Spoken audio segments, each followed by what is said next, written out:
Hai sobat, kembali lagi bersama Komik Kabi. Kali ini Mimin akan melanjutkan alur cerita komik yang berjudul Trust of a Dark Fantasy. Di chapter sebelumnya, terlihat Ian Hope dan kawan-kawan tiba di sebuah pemukiman penduduk yang telah hancur akibat dibakar oleh prajurit kerajaan. Mereka kemudian bertemu dengan sekelompok orang. Salah satu di antaranya bernama Hunter Miguel yang mengenali wajah Ian Hope.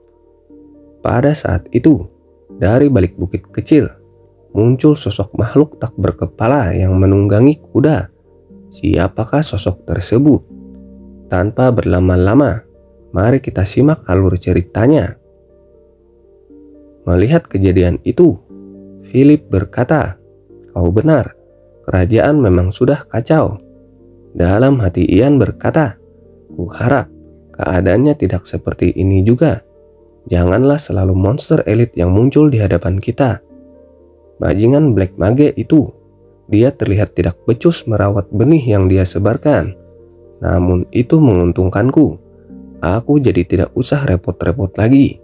Kemudian tiba-tiba Ian berkata, "Philip, berikan aku pedangmu." "Baiklah tuan, ini dia," ucap Philip sambil menunggangi kudanya. Laurel berniat ingin menghadapi sosok tersebut. "Ian, aku akan berdiri di barisan paling depan," ucap Laurel. "Baiklah, tapi bagaimana kalau kita perhatikan dulu keadaannya sekarang?" Tampaknya Dullahan hanya berdiam diri saja. Dia tidak menunggu kita untuk menyerang. "Menurutku, kita perlu sedikit rencana tambahan," ucap Ian. Respon Dullahan tentu berbeda, tergantung dari reaksi lawannya. Jika player memprovokasi dia akan mengambil sikap bertahan. Namun kebalikannya, jika player bertahan, maka dia akan mengambil sikap menyerang. Sikap bertahan Dullahan itu merupakan rentetan pola yang berbahaya, sedangkan sikap menyerangnya cukup sederhana saja. Karena itu, strategi untuk menghadapi Dullahan adalah dengan cara bertahan dan menunggu dia menyerang terlebih dahulu. "Kurasa apa yang kau katakan itu benar," ucap Philip. Kemudian terdengar suara riang dari arah belakang. "Akhirnya selesai. Akhirnya aku bisa pergi," ucap Miguel. Ternyata Miguel dan anak buahnya telah selesai menguburkan jasad para penduduk desa. Namun, tiba-tiba ekspresi wajah Miguel berubah karena melihat respon Ian dan kawan-kawan yang tampak kurang baik. "Kenapa? Apa ada masalah?" ucap Miguel. Rupanya dia belum menyadari akan kehadiran sosok penunggang kuda tersebut. Tiba-tiba, Dullahan terlihat mengacungkan tangannya. Terlihat aura menyelimuti tubuhnya dan menyebar ke daerah sekitarnya. Aura itu seperti menghasilkan sebuah suara yang membuat orang-orang merasa sakit kepala. Ian terlihat merasa heran, padahal dari tadi tidak ada masalah. "Apakah itu spill?" ucap Laurel. "Bukan, itu merupakan bahasa kuno," ucap Ian. Dia itu sedang berbicara panjang lebar tentang bagaimana dia tidak bisa memaafkan para manusia yang menginjakkan kaki di tanah para nymph. Sambil menahan rasa sakit, Philip berkata, "Bagaimana caramu mengerti bahasa seperti itu?" Terlihat bahwa Ian menggunakan skill secret yakni Ancient Linguistic level 2. Skill itu merupakan salah satu skill yang ia pilih di dalam dunia game.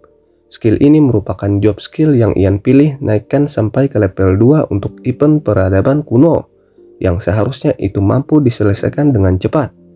Tapi, Ian terlihat tidak peduli meskipun Dullahan adalah hantunya nymph dari rawa kuno. Tiba-tiba, Ian terkejut melihat reaksi selanjutnya dari Dullahan. Ian berkata dengan lantang, "Hei, tutup telinga kalian sekarang juga. Ayo cepat." "Baiklah," ucap Philip. Dalam hati Ian berkata, itu bukan hanya bahasa kuno saja, melainkan sebuah spill.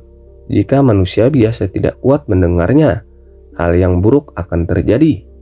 "Oh tidak, sepertinya sudah terlambat," ucap Ian. Terlihat anak buah Miguel telah terkena spill itu. Mereka terlihat jatuh berlutut dan tak berdaya di tanah, seolah tidak mempunyai kendali atas diri mereka. "Dasar kalian, Apa kalian tidak mendengar ucapan Ian? Kalian seharusnya menutup telinga kalian, ucap Miguel. Tiba-tiba, dari arah belakang, terlihat tanah kuburan mengeluarkan cahaya. Tanahnya bergetar dan terlihat terbuka. Dari dalam tanah, kemudian muncul jasad penduduk desa yang tadi sudah dikubur. Jasad-jasad itu terlihat merangkak keluar dari dalam kubur. Ternyata mereka sekarang telah menjadi mayat hidup. Itu semua akibat pengaruh spil dulahan tadi. Miguel dan Philip terlihat sangat terkejut melihat kejadian itu. Terlihat para mayat hidup itu mendatangi anak buah Miguel dan ingin memakan tubuh mereka berdua. Anak buah Miguel itu terlihat hanya diam tanpa ekspresi. Melihat hal tersebut, Miguel terlihat sangat geram. Dia kemudian mencoba menyerang para mayat hidup itu. Jangan lakukan itu. Dasar kalian mayat tidak tahu diri, ucap Miguel. Melihat hal itu, Philip pun bertanya kepada Laurel, apa yang harus kita lakukan sekarang? Laurel menjawab, seperti yang barusan kukatakan, aku akan berdiri paling depan. Kau bantulah orang-orang itu. Terlihat kuda mengerang dengan nyaring. Laurel kemudian memacu kudanya dengan kuat dan berniat menyerang dulahan lebih dahulu. Dengan raut ketakutan, Philip berkata kepada Ian, kuharap kau menyingkirkannya terlebih dahulu. Ian kemudian berkata, kau ini heboh sekali hanya karena gaul. Ada sesuatu yang perlu aku periksa terlebih dahulu. Aku akhirnya mempunyai kesempatan untuk melihat kemampuan Laurel yang sesungguhnya. Terlihat bahwa Laurel memacu kudanya dengan kencang mengarah ke dulahan. Tiba-tiba terjadi sesuatu. Tanah di depan Laurel terlihat bergetar dan menyembur cakra kegelapan yang mengarah ke arah Laurel. Cakra tersebut membentuk sebuah duri yang tajam menghalangi jalan Laurel. Namun Laurel mampu menebas penghalang tersebut dengan mudahnya. Kemudian Laurel langsung menebas tubuh dulahan dengan skill yang dia miliki. Lihatlah itu, ucap Ian. Dia sungguh hebat. Seharusnya aku memilih job sebagai seorang kesatria. Terlihat bahwa tebasan pedang Laurel menghancurkan tubuh dulahan. Tubuhnya terlihat berlubang akibat serangan tersebut. Ian menyaksikan kejadian tersebut. Dia kembali berkata, jika aku biarkan, tentunya dia akan menaklukkannya sendiri. Tapi itu pun kalau dia tahu kelemahan dari dulahan. Sepertinya aku harus mulai pemanasan terlebih dahulu. Di situasi itu, juga terlihat pertarungan yang dilakukan Philip dan Miguel melawan para mayat hidup tersebut. Tiba-tiba terjadi sesuatu dengan tubuh dulahan. Cakra gelap menyelimuti tubuhnya. Ternyata tubuhnya kembali pulih dengan cepat. Ini takkan mudah, ucap Laurel. Aku melihat ada cahaya yang aneh saat kami bertumbukan tadi. Dia pasti menyembunyikan sesuatu. Tanpa disadari Laurel, dulahan telah memacu kudanya dan berada di sampingnya. Ini mustahil. Dia kembali ke wujud semulanya, ucap Laurel. Sambil mengangkat satu tangannya, dulahan kembali mengeluarkan spillnya dan berusaha menyerang kembali Laurel. Laurel dengan sigap menangkis serangan tersebut dengan pedangnya. Tiba-tiba muncul sebuah cambuk yang terbuat dari fragmen tulang tepat mengarah ke hadapannya. Laurel berusaha menangkis cambuk tersebut dengan pedangnya. Tak hentinya dulahan melakukan serangan bertubi-tubi ke arah Laurel. Seketika, cambuk tersebut kemudian berada tepat di belakang Laurel. Laurel terkejut melihat hal itu. Cambuk tersebut kemudian melilit tangan Laurel. Laurel tampak tidak mampu bergerak. Laurel pun berkata, tidak, mananya telah menembus holy powerku. Kalau begini, lenganku pasti akan. Tiba-tiba, terlihat sebuah tebasan melayang ke arah cambuk tersebut. Cambuk tersebut terlihat hancur berhamburan. Ternyata itu adalah perbuatan dari Ian Hope. Dia berusaha membantu Laurel yang telah terdesak. Laurel terlihat sangat terkejut menyaksikan hal itu. Maaf, aku agak terlambat. Aku terlalu lama menyingkirkan para mayat hidup itu, ucap Ian. Karena sekarang aku sudah mengetahui trait dia. Sekarang waktunya aku menghancurkannya sampai habis. Hei, ayo kita bertarung. Keluarkan seluruh kemampuanmu. perlihatkan kepadaku kemampuan terbaikmu yang dapat mengalahkanku, ucap Ian sembari mengacungkan pedangnya ke arah Dullahan. Kemudian Dullahan kembali menyerang menggunakan cambuk fragmen tulangnya. Ian terlihat mampu menghindarinya dengan mudah. Ian mencoba berlari mengarahkan Dullahan ke tempat lainnya yang lebih luas. Dalam hatinya Laurel berkata, "Aku tak tahu apa rencanamu, tapi aku akan mengikuti petunjukmu. Makhluk itu akan berakhir di ujung pedangku ini." Serangan demi serangan tidak hentinya dihujamkan ke arah Ian. Namun serangan tersebut sama sekali tidak dapat mengenai tubuh Ian. Ian terlihat mulai penat dengan keadaan itu. Tiba-tiba, Dullahan seolah berkata sesuatu kepada Ian dengan bahasa kuno. Ian pun menjawab dengan senyuman lebar. "Apa? Kau bilang kau ingin mengalahkanku. Aku benar-benar minta maaf kepadamu. Seharusnya itu menjadi kata-kataku." Tiba-tiba, terlihat hentakan langkah kuda dari arah belakang Dullahan. Dullahan terlihat kaget melihat hal itu. Ternyata, itu adalah Laurel yang berniat menyerang Dullahan. Laurel kembali melakukan serangan pedangnya ke tubuh Dullahan.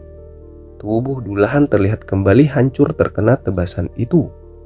Laurel pun berkata, "Oh tidak." Cahaya yang sama kembali muncul lagi. Apakah ini akan gagal lagi? "Ian, makhluk itu akan memulihkan tubuhnya kembali," ucap Laurel. "Iya, aku tahu itu," ucap Ian. Seketika, Ian langsung melakukan serangan ke gumpalan tubuh Dullahan yang ingin menyatu kembali. Laurel terlihat terkejut melihat hal itu dan berkata, "Apa? Kenapa dia hanya menebas angin?" Tapi tunggu, wujud selain pecahan yang tadi ditebas itu ternyata mulai menghilang. Tiba-tiba, muncul kembali sebuah cambuk yang mengarah menuju Ian. Cambuk tersebut terlihat mengenai kaki kuda Ian. Kuda Ian pun mengerang kesakitan. Ian berkata, "Kau sudah bekerja keras. Sekarang saatnya kau istirahat." Sambil melompat dari atas kuda, kemudian Ian melakukan serangan ke arah cambuk tersebut. Dia menebas cambuk tersebut sampai hancur berkeping-keping. Laurel pun terlihat tertegun melihat hal tersebut. Setelah cambuk tersebut hancur, terlihat muncul sebuah kepala tengkorak dari kepingan-kepingan cambuk tersebut. Laurel terlihat sangat terkejut menyaksikan itu. "Apa? Sebuah tengkorak kepala? Apakah itu tubuh aslinya?" ucap Laurel. Tanpa mengucapkan sepatah kata pun, Ian kemudian langsung menebas kepala tengkorak tersebut dengan pedangnya. Kemudian, mata tengkorak tersebut terlihat menyala. Lalu muncul aura yang kuat menyelimuti kepala tengkorak tersebut. Aura tersebut terlihat menyebar ke daerah sekitarnya dan mengenai badan Laurel dan Ian. Laurel kembali terkejut melihat kejadian itu. "Apa? Ini paralisis. Tak kusangka itu bisa menembus holy powerku dan melumpuhkanku." Laurel terlihat tidak mampu bergerak akibat spill tersebut. "Oh tidak, apakah Ian juga kena?" ucap Laurel. Kepala tengkorak tersebut terlihat mengambang di udara, tepat di hadapan Ian dan mengeluarkan cakranya yang kuat. Dalam hati Ian berkata, "Dasar Dullahan, ternyata dia berusaha kembali ke wujud aslinya. Ini sangat berbahaya. Aku harus membatalkan paralyzing skill ini sebelum semuanya terlambat." Ian kemudian mencengkram kepala tersebut dengan kuat. Ian berusaha menghancurkan kepala tersebut sambil berkata, "Sebelumnya, monster bernama Andok memberikan sebuah informasi kepadaku sebelum dia mati. Setidaknya, sebelum kamu berniat kabur, kamu juga harus memberikanku informasi dalam situasi yang kritis ini." Tak berselang lama, Ian kembali berkata, "Dasar, sudah kuduga kau akan berkata seperti itu. Baiklah, kalau itu maumu." Di dalam game, karakter Ian dikembangkan dengan buff dan skill pasif yang beragam. Namun semua itu diatur secara asal-asalan. Trait yang banyak itu akhirnya bersatu dan menciptakan efek yang bersinergi. Dan sebagai hasilnya, bukannya paralisis, Aku cuma merasakan perlambatan yang sangat singkat. Namun di saat seperti ini, menjadi karakter yang terkutuk akan sangat membantu. Kau tentunya juga akan berpikir seperti itu, ucap Ian sambil menggenggam kepala tengkorak Dullahan. Kemudian, Ian langsung membanting kepala Dullahan dengan kuat ke tanah. Kalau begitu, sekarang saatnya kita melanjutkan apa yang tadi kita lakukan. Kemudian, Dullahan berniat mencoba untuk kabur dari situasi itu. Dengan sigap, Ian langsung menebas kepala Dullahan tersebut sampai ke tanah. Melihat hal itu, Laurel berkata, "Paralisis ini akhirnya terlepas. Aku sudah mampu menggerakkan badanku kembali. Tapi, apa yang sedang terjadi sebenarnya? Tak kusangka, monster yang kuat dan mengerikan itu dapat dihancurkan dengan mudah oleh Ian." Terlihat, kepala tengkorak Dullahan retak akibat tebasan pedang Ian. Di saat yang bersamaan, Ian kembali menusukkan pedangnya ke tengkorak tersebut sambil berkata, "Enyahlah kau." Seketika, terjadi ledakan energi yang sangat kuat dari kepala tengkorak itu. Terlihat bahwa Ian telah menancapkan ujung pedangnya di kepala tengkorak tersebut. Ian berkata, "Aku tidak peduli dengan dendammu atau apapun itu. Itu bukanlah urusanku." Terlihat kepala tengkorak itu telah pecah, bersamaan dengan pedang Ian yang kembali patah. Ian berkata, "Oh tidak, pedangku hancur lagi." Cerita berlanjut ke chapter 11. Terima kasih buat kalian yang sudah menonton. Jangan lupa bantu Mimin dengan cara like, share, dan subscribe channel ini. Semoga kita semua selalu diberikan kesehatan. Terima kasih.